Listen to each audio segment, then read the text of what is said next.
networking.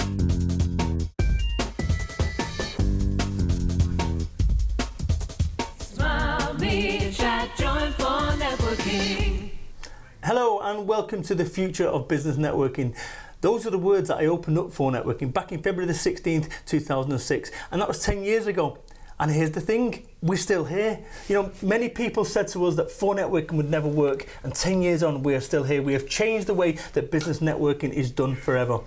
And today's a show as regards looking at the past of for networking, a special for networking is 10 show. We're going to be looking at the past of for networking and also talking a little bit about the present and also the future. I promise you today that in the history of for networking, you're never going to have a bigger announcement than that was the end of this show. So do stick with us. You know, for networking needs to do things different because the networking space back in 10 years ago was staid. It was a bit too hoity-toity. It was a bit too professional in some respects. It needed a place where people could come along and people could find friends. People could find business. And that's why I started for networking off. And I remember the first time when I opened for networking, I was nervous as hell. And it's interesting because we took Somerset by storm, and then we took the Southwest by storm, and then we took the UK by storm. And we was a laughing stock at some points. People said to us it would never work. People said you never got a chance. And if we'd have listened to those people, they'd have been absolutely right. But we didn't. And what I'm about to do right now is I'm about to share with you some of the experiences of those days back in for networking. So let me roll a videotape of me back in 2007, and you can see some of the changes. See if you can spot these.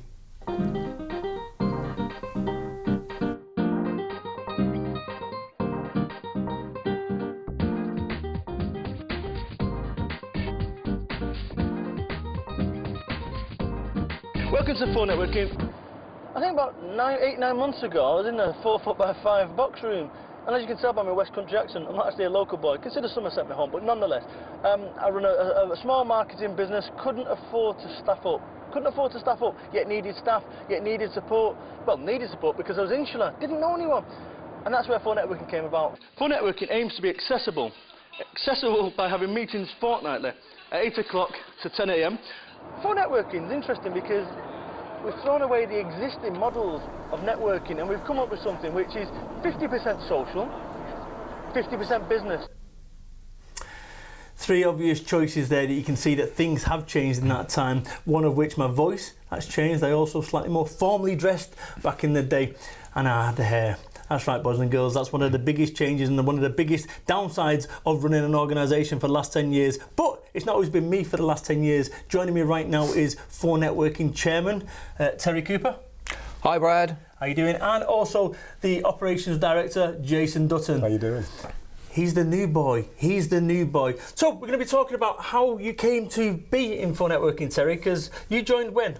I joined on the 29th of October 2006 at Gordano for Networking Portishead, which was the 8th group to launch. And how did you actually come along to for networking? What was the process in order for you to get there? It's an interesting story, Brad, because it's all down to you. I'd started my business and registered on the 4M website, and you gave me a call. Right. And do you remember? I turned you down the first time. Right. I said, I've been in sales all my life. Well, I don't need networking. But you were great. You waited a few weeks, you called me back, and then you embarrassed me because you said, it's only £10 for breakfast. Can you not afford it? And of course, I said yes. And you said, I'm going to book you in then, and you need to come along. And this is the thing with for networking is back in the old days it was just me running around making phone calls and doing all of that things, but as things have moved on we've actually got an amazing team right now and we run over 5,000 meetings across the UK. It wasn't always the case. When we had our first 40 year in for networking, we ended up with 11 groups, and the second year was 56, and Terry Cooper helped us with that, doing up to, I think it was 42,000 miles you did, Terry. Yes, I think my best year was 42,800 miles. Yeah, and back in the day with for networking, what was your vision for it? Because, well, in fact, share what my vision was, share what your vision was, and share how that impacted positively on our members. Well, we need to go back to that first meeting because you were foresighting that day. Within the first hour, I thought, isn't this great, this for networking? But as you were foresighting, you used a wonderful expression. You said, I'm creating future history. Right. And then you went on to elaborate about 250 groups sweeping across the UK. Right. And I thought, you know, this guy's got a great idea here. Didn't you think I was a bit of a nutcase? when we had a coffee afterwards and I asked you how you were going to do it and you didn't know, that's when I thought that perhaps. But then that was great because I thought, actually, I can help with this because I came from a distribution sales business, so I knew about stuff like that. So that was brilliant. And then, of course, you said, I'm looking for volunteers to start groups. And I went, I can do that. So I put my hand up. Can I just jump in here, Terry? You know, this is the thing with any organisation or any business, and we're talking about your business, you don't know right from the outset what's going to happen, but you need to have a vision, and that's something I've always had, Terry, this vision that phone networking could do business networking better. So we've had some ups and downs, Terry, as an organisation, all right? And I'm just going to cut to a photograph of one of the biggest, most significant photographs in phone networking's history. We've got thousands of photographs across phone networking's history. This photograph, Terry, is a picture of you and I when we was over well, tell us a little bit about that. We were at a business show, and it was a tough time in phone networking. Right. And you'd come to me that morning and you said, I don't think we can continue with this. I'm thinking of throwing it all in. And that photograph is so significant. I'm waving my finger at you now, look. Because I said to you, Brad, we're not going to do that. We haven't just spent the last X number of years that it was to get to this point, and then we're going to throw this in. Business is about persistence. It's about carrying on. I'm carrying on, you're carrying on, and that's why that photograph is so significant. Did you actually believe in it, Terry? And I mean that in the nicest possible way, because I think it's just fair to say, I think in the last 10 years of running phone networking, I genuinely wanted to quit. I've got to that point where I wanted to quit sort of 11 times, and I'm just trying to reiterate for you and your business that you're going to get tested in that business. Did you actually believe that, Terry? I mean, did you, or was that just the chairman's arm on the shoulder? Brad, honestly, I've always believed in it. Right. Because I spent 34 years in corporate business, and phone networking gave me the opportunity for freedom. It gave me the opportunity to run my business within phone networking, and then to be a director and a part of phone networking. I've always believed in it. Your vision from day one, I bought into. You know, phone networking, the times I've wanted to quit, I actually looked at all those people that have depended on phone networking, because so many livelihoods have been impacted. We've got phone networking babies, we've got phone networking marriages, we've got phone networking divorces, we don't talk about them. But you've also got many thousands of members across the UK that find it easier to get appointments and to swap business. Let's just go to the video. We've got a photograph, a video footage of that, the map back in phone networking when we started off, and this was year 2 when you was involved in this one, and that's where we started at Bridgewater. And if you look at that, wow, and it was all primarily in the southwest. Yep.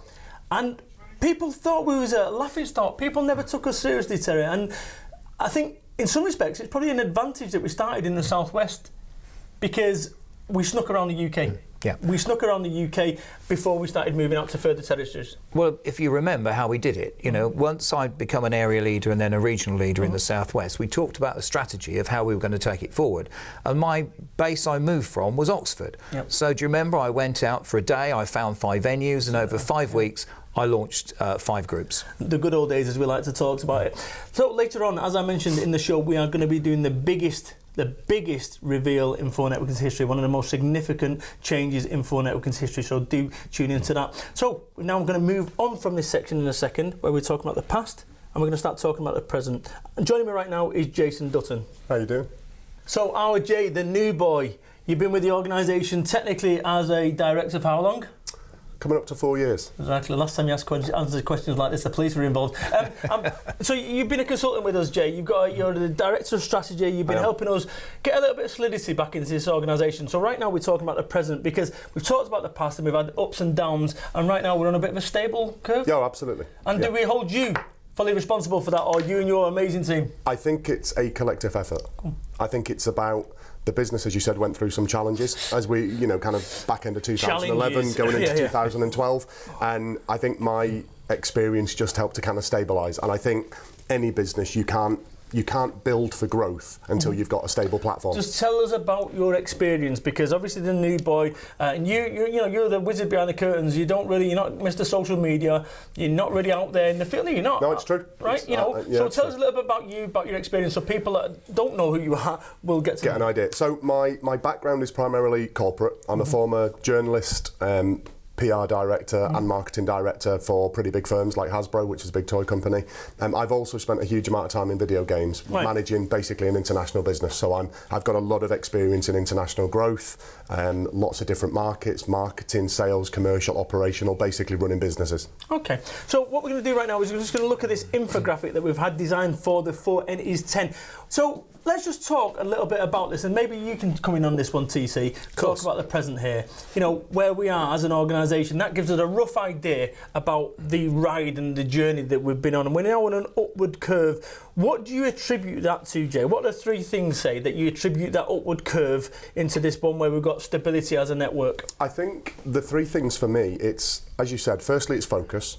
I think it's very easy for businesses to focus sometimes on the minutiae and not think of doing 2 or 3 big things and doing them right. That's the difference, in my opinion, between leadership and management. Right. It's about leadership. It's about identifying the 3 or 4 big ticket items that you want to focus on for that year, that quarter, that month. And I think that's what we were able to do. We looked at what the business needed and equally what our membership needed. So it was focus. It was about stability, and that stability comes from that focus because you don't get distracted into lots of different areas, and also about building a great team, because we're nothing without the people on the ground. Well, you know, something that we've always realised in 4 Networking, that actually without the team, without the members, we've got no networks. We've always respected them. I think when we was in the maelstrom of the dip that we went through, I think we sort of forgot that. We forgot because we were dealing with the immediacy of everything. Terry, when you met Jason, because you've got a heavyweight corporate background. Yes, I have. I think you have. I think that's a fair assessment. Yeah. When you met Jason, you know, what was your view initially, and did you always foresee him coming on as a director when he came on as a consultant? Yes, I did. Right. I was really impressed with Jay because he has that mix. He's got personality as well as coming from a corporate background. He's experienced, but he also listens, and I think that's the thing. Whoa! Are you saying I don't listen? No. Well, you know, one of the other things he's got is like my stunt double. He's got no hair there, Terry. Well, you see, I mean, fortunately, some of us still kept our hair. You've not been working hard enough. Well, that's the difference, you see. 42,000 miles a year, that's must be the secret to this thing. So, Jason, in your view, as the president right now, as we push off into this next 10 years, what would you like to see that happens in the immediacy for 4 Networking to continue on this growth that we're seeing right now? I think it's building on the great foundations that you guys have worked so tirelessly over the years to put into place. You've had a fantastic 10 years, you've built a national brand, but more importantly, I think you've created an environment where people can mix business and social in a perfect balance. So people feel that kind of community, that sense of belonging. Because being a 4N member is not just about saying, I'm a 4N member, it actually means more than that. Right. It makes you feel like you're part of something, and I think that's a massively underrated part of running a business and being, you know, a good person throughout the year. That was always what it was about back in the day, you know, that box room environment, bringing people out there, because it's a tough, difficult situation when you start a business off and to be in isolation and on your own, and that's something that you found when you know, let's have it right, you retired, you didn't need to work, and you started your own business off, having had 200 staff, is it? 600 staff, yeah. Okay, right, 600 staff, and then to go from 600 staff to, so you've got all sorts. And what I find fascinating, absolutely fascinating about this, Terry, in your journey, is, you know, you as a member, first and foremost, before you as a director, before you as a chairman, you as a member of 4 Networking. So what do you see in the immediacy, Terry, right now, in terms of the next year for 4 Networking? Well, from my perspective, I've seen certainly come back over the last 15 months or so, that almost... And I don't like to use the word aggressive, but I like to use this focused attitude that we had in the early days of 4 Networking. And I see that really strong now. I see it with the fact that we're going to do another accelerate for our teams, and we're continuing to push this message forward now. We're getting cohesion between the teams across the country. And I find that really exciting because it's like the early days of 4N. You know, with any organisation or any business, if you're a printer and you get a print job wrong, the people that find out about it are you and your printer. In 4 Networking, this has been an organisation that's history has been played out over the last 10 years. Highlight for you, Terry. What's been a highlight of late for you? The highlight for me of late is just seeing the stability of the network now. Because we had a lot of, we've had a lot of ups and downs like your infographic, but it's the stability in the network now, and that's what I really enjoy about it, because it gives us now the real opportunity to push this forward. And here's the thing, there is a real opportunity to push phone networking forward, and we're going to be talking about that, about what the future holds for phone networking. Just talk about some of these figures here, Jay. Specifically, this is something that you've been looking at. You've been looking at getting the average attendance of the groups up. And we're now, according to the figures that we went through, the number crunch, 21.6 on average across the UK, as you can see there. Yeah. Tell me, Jay, what do you attribute that to? Because it was as low in the bad old days as 13.1. So that's a significant increase there on your watch. Let's have it right. Let me go to the main on camera on me, because here's the thing. I just need to share something, okay? I need to share something. For the last year, I've not been involved on the day-to-day. Okay, with phone networking. Those decisions haven't been made by me. And if a decision needed to be made, it would be made by Jason and his team. And phone networking is 21% up in that last year. Yes, 21% up, not on my watch, but on Jason's. So, what do you attribute that growth, Jason, and also the average group attendance? I think it's primarily two things. It's first and foremost, it's the energy and the work ethic of the teams on the ground, and that's not only the guys who manage all of our meetings around the UK, it's the guys at HQ. We've got a brilliant support team in place. We've brought a great network director on in Michael Nagels, who's been able to galvanise and energise our regional leaders team, who are absolute staunch supporters of Forerun and everything we do, and we genuinely couldn't do it without them and the kind of teams that work with them. But I also think it's about educating and training and teaching our members to get the most out of it. I personally think of it very much like gym membership. You can go into a gym and you can do nothing and you don't get fit. Yep. You could equally go in and use the wrong machine and you won't get fit, or you can take a genuine effort to understand what every machine does, how it impacts on your body, get your nutrition right and fully understand that platform, and if you do that, it allows you to benefit. 21% up on his watch. Boys and girls, what we're going to do right now is I'm going to show you a video from 2007, and this video, perhaps in some way, was quite propathetic. Can I pronounce that? That's a wrong word, but you know what I'm saying. It indicates the future. So, if we're going to roll this video from 2007, one where I had hair, listen to the words and we'll come back right after this. Could phone networking survive without Brad? Probably. Could phone networking survive without the website? Probably not. That just shows you how pivotal that we see this website. It's the glue that holds the entire phone networking, the whole culture and everything together.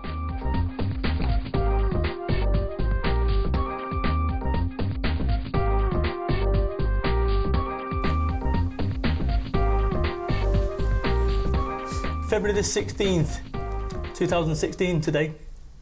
The question I asked on that video there, would phone networking survive without me?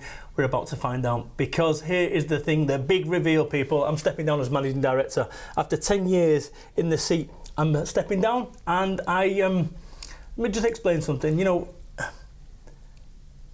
the reality of running a business, it doesn't tell the personal stories behind the network, the tears, the rows, the successes and the failures, and the fights of old. You know, this old warhorse here has had some amazing fights and scraps over the last 10 years to help get phone networking to where it is and where it will be. But I'm off as managing director. Day to day, I'm no longer be running it. However, I'm still going to be sticking around as founder. Welcome to the future of business networking, with the words that I used 10 years ago. Welcome to the future of business networking as we turn towards the next 10 years with new managing director, Jason Dutton. Thank you.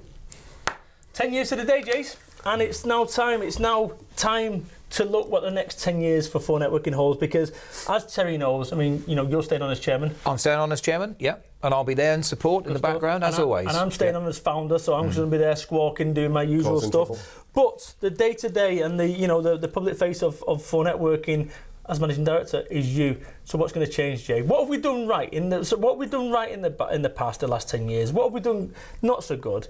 And what are you going to do in the next 10? I think there's a huge amount of stuff that you've done right. You've built a national business, you've created a brand, you've energised a pretty lacklustre networking scene within the UK, if I'm honest, and you've given people a place where they can actually belong, a community, a family, and I think that's been fantastic. Phenomenal amount of hard work from you and the teams to do that.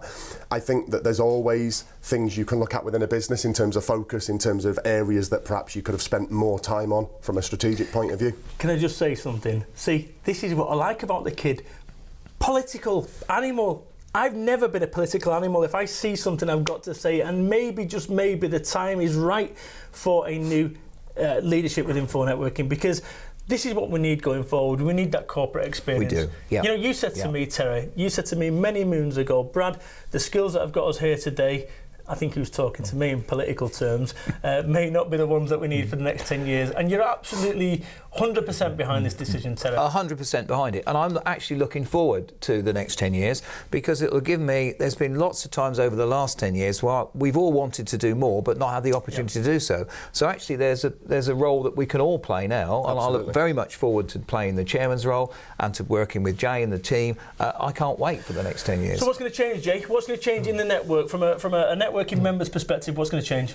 Well, I think the important thing to know is that we're very different, but we're also very similar. We're both fighters, but I think personally, I think precision and timing beats speed and power every time. Right. We're all up for a fight, but sometimes there's two different approaches you can take. I think in terms of, from a membership point of view, it's about making sure that we continue to offer the great networking that we already do, but broaden that out. We don't just want to make business networking easier, we want to make business easier. So there's lots of things that we're going to do, more products, more services, and broaden out what we do and how we work with all our members to offer them the very, very best opportunity to grow their own businesses. Because if they grow theirs, by definition, we grow ours. So it's a win-win. Oh, I like that a lot. You know, I've thought about this long and hard over the last 18 months as to whether it was right for me. You know, this has been my baby, and in some respects it always will be my baby. But we have made an impact on this business networking scene, the likes of which, you know, anyone who knows me, beside all the bluff and the front, you know, I'm a pussycat. I'm an absolute pussycat. And to have got to this point where, look, I think it's the right time. It's the right time for me. It's the right time for this network. This network needs new legs. And that fight of the old days and some of the bad old days, you know, that took it out of me. That is a personal price to pay. And I think in any business owner, there's a personal price to pay for success. Yeah. And often that price is a little bit too much. And I'm not the same guy that I was 10 years ago as a result of those fights. But what we've done with phone networking is we've got it to this stage. You know, we're stuck with this, TC, when actually we could have called it a day. And I'm just absolutely delighted that Jay's going to be taking it forward. And you've got experience, Jay, because your background is corporate at a heavyweight level in terms of some of the brands you work with. I also think it's really important to say as well is that you talked about some of the fights and you talked about some of the impact. I've had the pleasure of obviously knowing you as as my best friend for well over 25 years. Some of those qualities that are absolutely fantastic as a best friend, being there, being available, ringing me, you know, when I needed you at 11 and 12 o'clock at night, are also the things that you do as a business owner. So it's kind of nice to have that kind of balance and, you know, and be able to move together. But I think from my background, I've worked on a lot of corporate brands and I've helped to build brands, but I've also helped and ran international businesses. So I've got a much more eclectic viewpoint of business, not only in the UK, but across all of the international markets, basically every market outside of North America and Canada. So what am I going to be doing, Jay, in your view? I think your role will still be absolutely vital because you'll still be the strongest public face that we've got, and you're also, frankly, one of the most cost-effective and cheapest marketing you'll ever do. You're a walking advert for networking and the value it brings to business owners. But I think it's just about, like we talked about earlier, it's about focusing not only the business but focusing every asset within the business. And you're an asset, I'm an asset, Terry's an asset. Right. It's focusing us to make sure that we're all basically maximising our strengths. And, you know, in terms of phone networking globally, is that something that, in your view, is the way forward with phone networking? 100%. It's the opportunity. I mean, we have literally got such low-hanging fruit. If you think of what we've managed to produce in the UK as a product and a service, the opportunity to basically take that further into at least to start with the Anglo-Saxon markets and do it properly. So all the English-speaking markets. So you've got obviously the UK, but also Ireland, you've got Australia, you've got New Zealand, you've got America, and you have Canada. Very, very easy to take what we have, which is a fantastic product that works, and take it into those marketplaces. That's an absolute easy win. When I talked earlier, if we lost the phone networking website, you know, would it continue? We've lost the phone networking website twice, and we've lost the data within that phone networking website. And it was quite a traumatic time. I know that you've got to focus back on to the web, putting the web right at the core of that organisation, right at the core of the network. Tell us a little bit about your thinking there, Jay. Well, Absolutely. I mean, the website's always been a focal point of the business, and even though people kind of get distracted because obviously the impact of things like social media channels, but I still think that opportunity to do business, to write articles, to share information, to share expertise, it's a vital part. It's almost like that water cooler from the office. It's an environment where if you're sat in the bedroom on your own running your one-man band, you're not a one-man band because you've got access to all of these guys. So it's a huge part of what we're going to do as we go forward, but there's so much more we can do. Assets, tips, articles, information. We want to help people run their businesses. You know, in some respects, it's a return to Back to the Future, because a lot of these ideas we had year one, but we just never realised them. Terry, in rounding up for about 10 seconds there, anything you'd like to say to the 4Networkers who are going to be watching this? Yes, I'd like to pick up on a point, because it's obvious you guys have said you've known each other for a number of years, and I see that as a massive strength. As chairman, I think some companies might have been afraid of that, but I don't believe it's the case. I believe that that's going to have massive strength to 4Networking, because you've got the culture, you've got the idea, you know, Brad, I bought into it early. I think that's going to really, really strengthen the business, and I'm really excited about the next 10 years, as excited as I was about the last 10 years, Brad. Good lad. And Jay, anything to add there? I would like to just say watch this space. I think we've got a huge amount of exciting things planned, both in 2016 and as we move into 2017. And that's what I'm hoping we can do, is continue to deliver the great product and service we do already, but actually open up a whole more world of opportunity for everyone. Boys and girls, there is a new sheriff in town. Hopefully he doesn't have to, as a pow. Hopefully he doesn't have to go through as many rows as I did. But everyone who needed to have a row with, we've had a row with, and we've cleaned up the town. So for the next 10 years, boys and girls, I'm no longer your managing director. Thank you so much for everyone that has supported me personally, everyone that has supported 4Networking. And I promise you, as Jay said, watch this space. 10 years to the day, people. 10 years to the day. It'll never work. How wrong they was.